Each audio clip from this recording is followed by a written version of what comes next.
સુરતની એસઓજી પોલીસે ડિંડોલી વિસ્તારમાંથી આંતરરાષ્ટ્રીય સાયબર ફ્રોડ રેકેટનો પર્દાફાશ કર્યો છે. પોલીસે અંદાજે 200 કરોડના કૌભાંડમાં સંડોવાયેલા 5 લોકોની ધરપકડ કરી છે, જેઓ છેલ્લા 5 વર્ષથી ઓફિસની આડમાં આ રેકેટ ચલાવી રહ્યા હતા.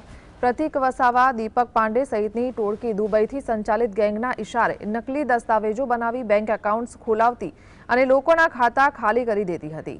પોલીસે આરોપીઓ પાસેથી 7 મોબાઈલ કોમ્પ્યુટર અને મોટી સંખ્યામાં ચેકબુક, એટીએમ કાર્ડ જપ્ત કર્યા છે. કોર્ટે તમામ આરોપીઓના 5 દિવસના રિમાન્ડ મંજૂર કર્યા છે, જેમાં હજુ પણ મોટા ખુલાસા થવાની શક્યતા છે.